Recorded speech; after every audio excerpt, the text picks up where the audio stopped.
All right, hey folks, we're going to be talking about how to bring your character in from Blender to match up with your animation rig in Maya. Okay, so I've made this character. Um, I'm not totally done. I've been repainting her. This eye is weird. Um, but some things about this that I think would be helpful and that we're going to follow up on later is that you can actually export this image and re-upload it as many times as you want. So if you want to export it, you just go to image and you do save as or save a copy. And then for your material, let me just get out of for our material, you can head over here and find the material. And then if you don't have this image, if you just click on this little part, the little dot, you can find an image texture, and that's where you would bring in your texture. Okay. So, like, if you wanted to edit it in Photoshop and then bring it back in, you would just bring it back in like so. Okay. So, what I'm going to do now is I'm going to go ahead and I'm going to export this creature from Blender. So, I'm just going to go to File, Export, and I want an FBX. I've already saved this friend, so I'll let y'all figure out how you need to do that. And I believe this Atlas new is the one that I will be using. So I'm gonna head over to Maya now. And in here we have our motion capture FBX.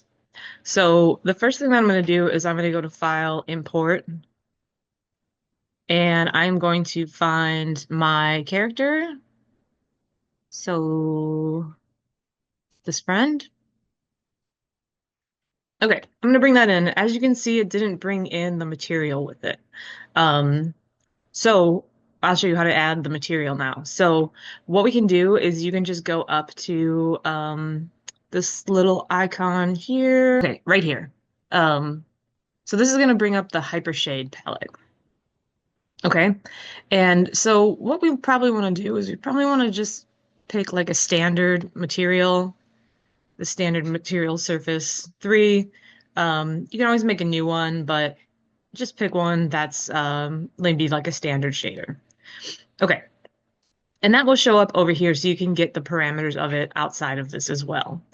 All right. So once we've selected the shader, we're going to use standard surface 3. Let's just call this Atlas so we don't get confused. That's our material. Let's call it Atlas matte, actually. All right. Okay, so we have Atlas material. All right, so now we need to get our texture. So we can go over to texture and we can go ahead and just dump our file right in here.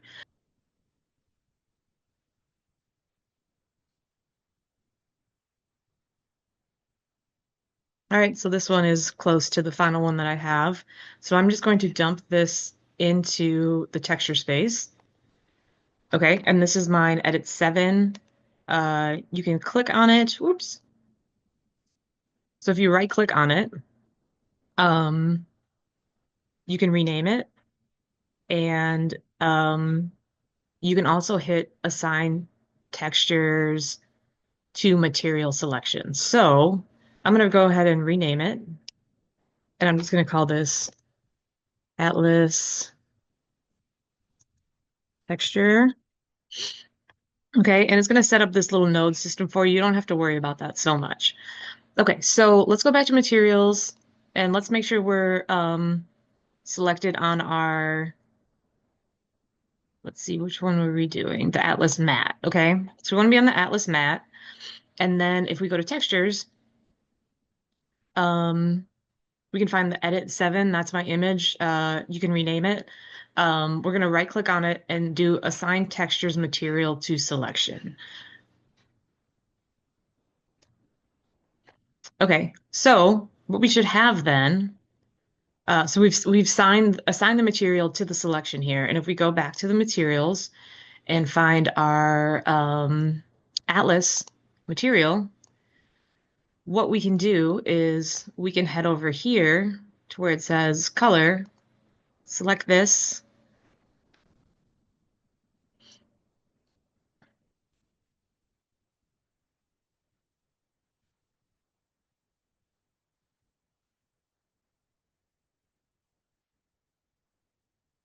Okay, so it actually made a new material here um, when I did that. So I went here and I did assign textures material to selection. And it went ahead and made me a new material. Thank you. Okay, and then from here, all you have to do is just select your friend and you can go ahead and you can dump the material. Oh wait, actually, I'm sorry. Select your friend, right click, assign material to selection. Boom. That is how we get our material onto the character. Okay, so let's close this. All right, so we have our character in here, but we also have our motion capture, which looks a little jacked up. Okay, so what we're gonna do is we're gonna go to like in here, we're gonna put like -2 in this timeline because we want to go into like negative space so we can set this character up to kind of match the pose that your character is standing in. Okay, so this part's a little tedious. What you're gonna do is you're going to open up the I have Olivia's right now. You're going to open up Olivia Char. And as you can see, let me just you should only have hips and position. Anything else you can delete. So you're going to see those all of the markers from the motion capture on here. You can delete all of those. All you need is hips and position. So what you want to do is you want to go ahead and you want to open all of them up. Okay.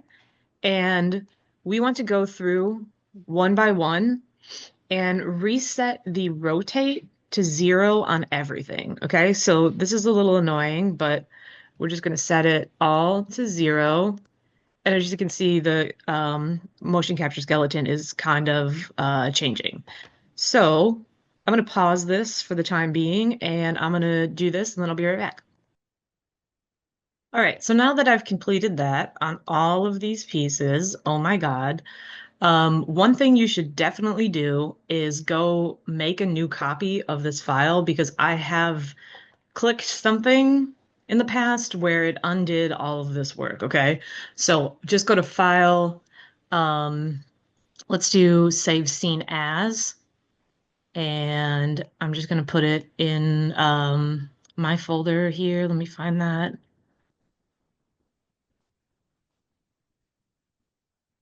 Right, I'm putting in my Atlas folder, and I'm gonna call this like Atlas Zeroed.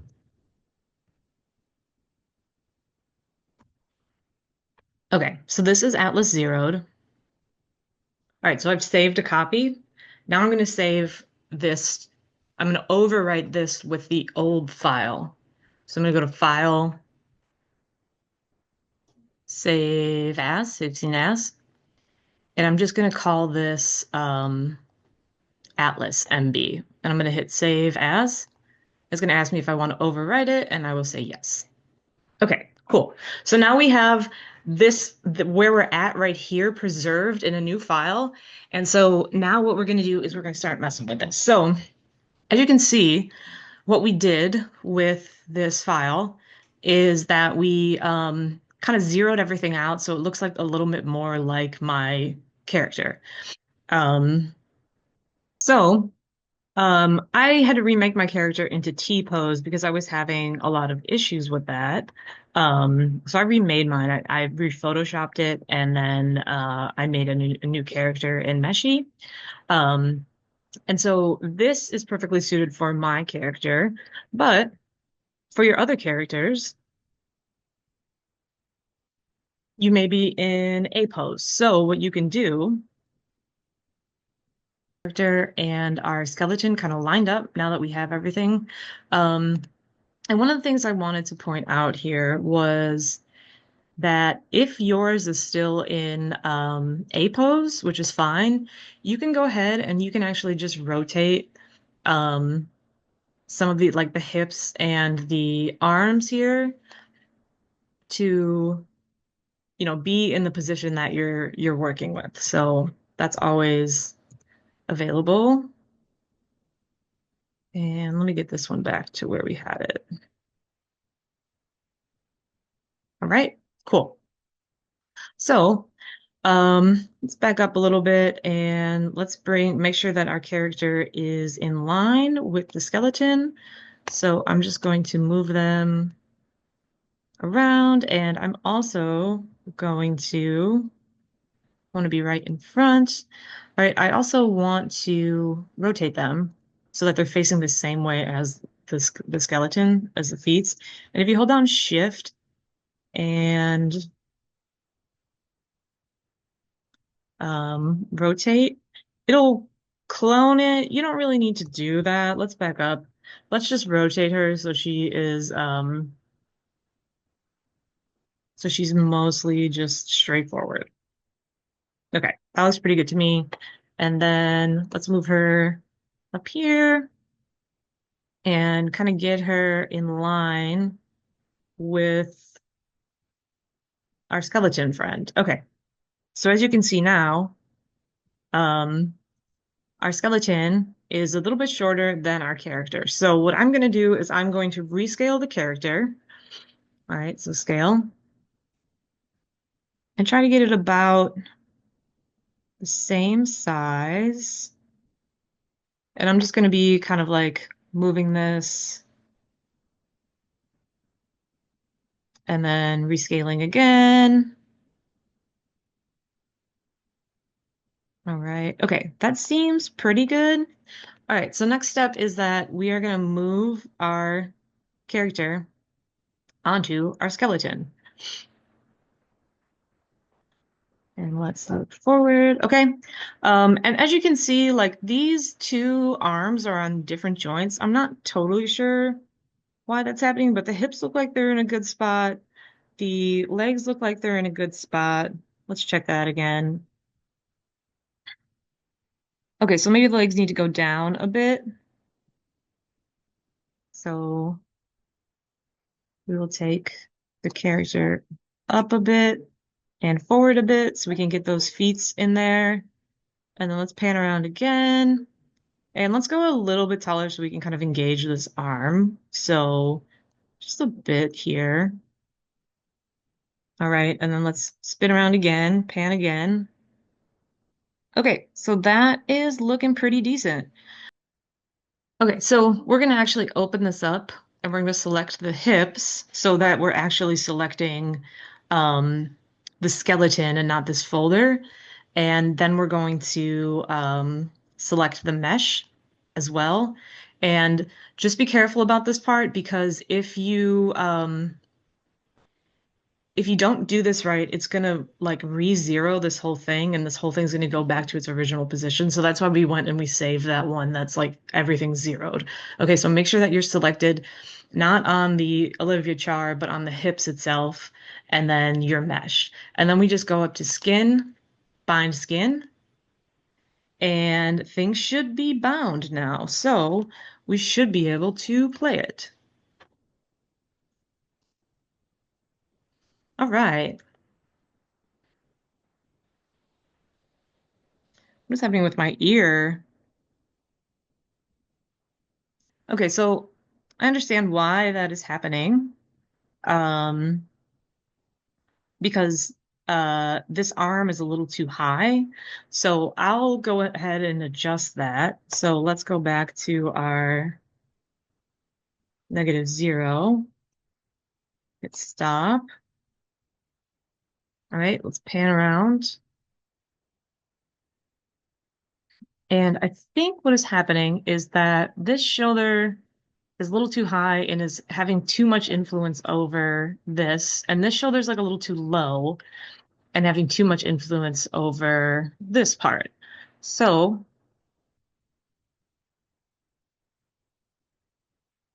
okay, so she's not perfect. There's a couple different things that we can do to weight paint this, which we'll go over in class because the weight painting will really help you to figure out like what has control over what. So, the legs are working really great, but I have some weird upper body stuff going on. I also have also this is happening. So there's a lot of weight painting that we can do to kind of make this not happen.